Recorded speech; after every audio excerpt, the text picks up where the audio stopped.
إن الحمد لله نحمده ونستعينه ونستغفره ونعوذ بالله من شرور أنفسنا ومن سيئات أعمالنا من يهده الله فلا مضل له ومن يضلل فلا هادي له أشهد أن لا إله إلا الله وحده لا شريك له وأشهد أن محمدا عبده ورسوله اللهم صل وسلم وبارك على نبينا محمد وعلى آله وصحبه أجمعين.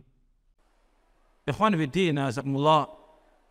Saya ingin sampaikan kepada antum sebagai bahan renungan yang antum bisa renungkan untuk antum sendiri dan juga untuk keluarga dari rumah. Kita mestinya merenung tentang apa yang kita lakukan pada setahun yang lalu. Apa sih yang kita lakukan? Apa yang sudah kita pelajari, apa yang kita amalkan, dan bagaimana perbuatan dosa yang kita lakukan, kita taubat atau tidak. Mestinya demikian sebagai seorang muslim. Seorang muslim harus terus muhasabah. Muhasabah artinya menghitung dirinya tentang apa yang dilakukan dari hidupnya.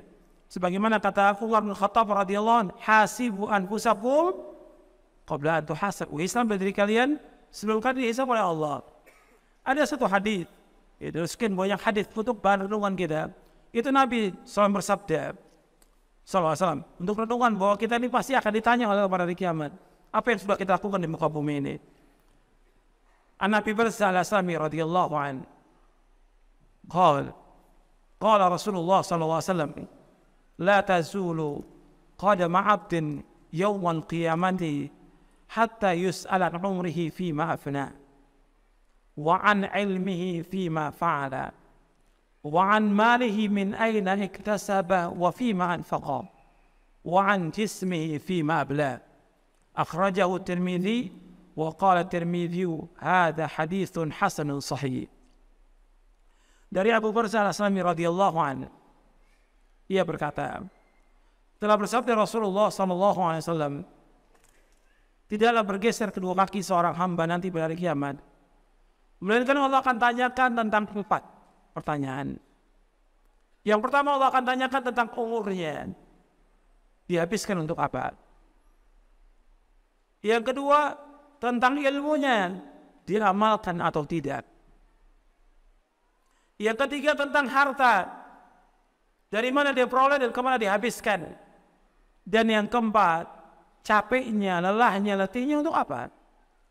Hadis ini diriwayatkan oleh Imam At-Tirmidzi, dan Tirmidzi kata hadis ini hasan sahih.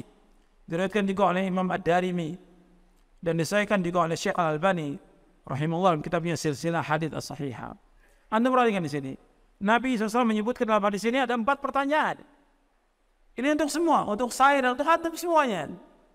Bahwa tidak bergeser kedua kaki seorang hamba, maka akan ditanyakan 4 pertanyaan. Kalau disebutkan 4, bukan sebagai pembatas 4. Banyak pertanyaan akan ditanya. Yang asas sekali, yang asas masalah tauhid kepada Allah akan ditanya.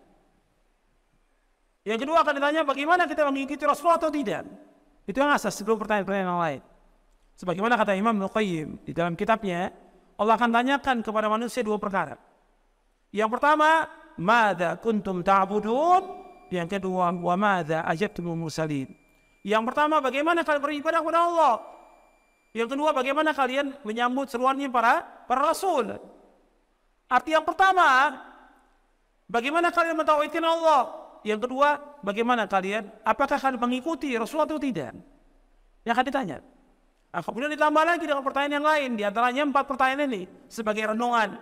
Yang pertama, umur kita. Anda coba, umur ini antum habiskan untuk apa? Jadi umur itu dihabiskan untuk apa? Coba, selama berapa tahun antum ini hidup, dihabiskan buat apa? Ada yang habis buat makan, buat main, buat nonton, buat jalan-jalan, ya, buat olahraga, buat ngobrol, buat SMS, ya, buat segala macam nih, Facebook, chatting, segala macam sudah habis waktunya. Ditanya, buat apa waktunya? Apa buat nonton, buat main, buat segala macam akan ditanya oleh Allah. Apakah buat ibadah kepada Allah, buat ngaji, buat mengamalkan ilmu atau yang lain akan ditanya ini. Umurnya habis untuk apa? Coba Anda renungkan. Kemudian yang kedua ilmunya. Dia nuntut ilmu atau tidak, dan diamalkan atau tidak ilmu ini. Antum sekarang orang Islam harus nuntut ilmu, dan mesti nambah ilmu kita setiap hari, dan nambah iman kita, nambah ketakwaan kita kepada Allah. Mestinya demikian. Jangan tambah turun. Mesti ngajinya nambah, ilmunya nambah, ketakwaannya juga tambah kepada Allah, tambah takut kepada Allah, tambah warau, tambah zuhud, tambah takut kepada Allah. Ini kan. Coba ilmu diamalkan.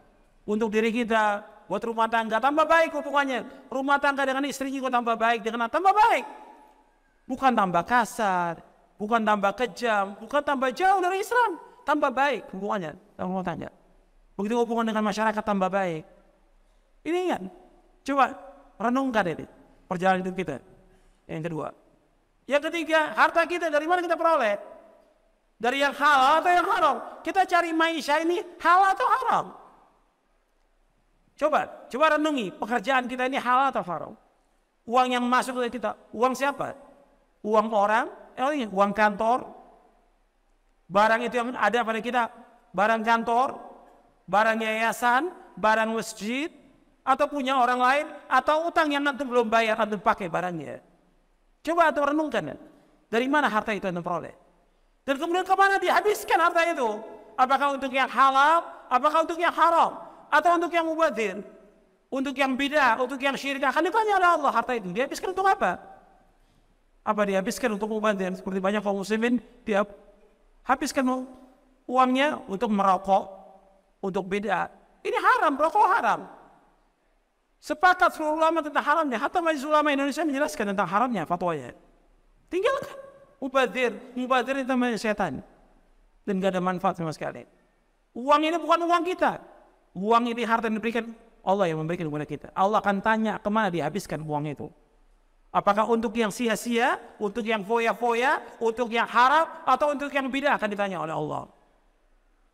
Kemudian yang terakhir, yang keempat, yang akan ditanyakan oleh Allah pada hari kiamat, tentang capeknya kita, lelahnya kita, letihnya kita untuk apa?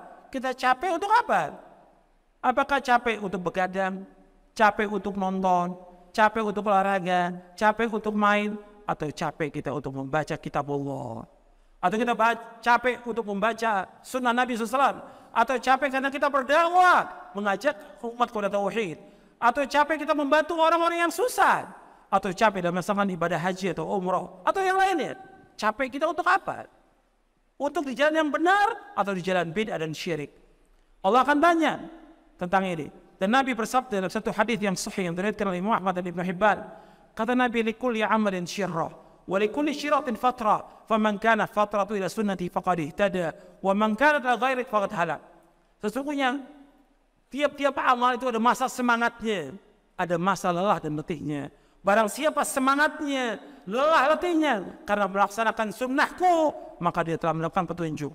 Dan barang siapa yang lelah letihnya, semangatnya bukan karena sunnahku, maka dia telah binasa. Faqad halak, dia telah binasa. Makanya tinggal kita ingat, coba kita introspeksi pada diri kita. Kita jalannya benar atau enggak dalam hidup kita. Meskipun kita sudah intisab pada salaf, mengikuti Quran Sunnah, pahami salaf, tapi jalan kita benar. Cuma ada juga yang gulu, yang berlebihan. Ada juga yang menyamai kelompok takfir, ada juga yang melalaikan. Ada yang suka tahdzir kepada orang. Ada juga yang segala macam berbuat dosa dan maksiat. Coba antum merenung perjalanan hidup ini supaya kita kembali kepada Allah dengan hati yang selamat. Mudah-mudahan yang saya sampaikan bermanfaat untuk saya dan Tuhan sekalian. Wassalamualaikum warahmatullahi wabarakatuh. Subhanakallahumma bihamdik, asyhadu an la ilaha illa anta, astaghfiruka wa atubu ilaik. Assalamualaikum warahmatullahi wabarakatuh.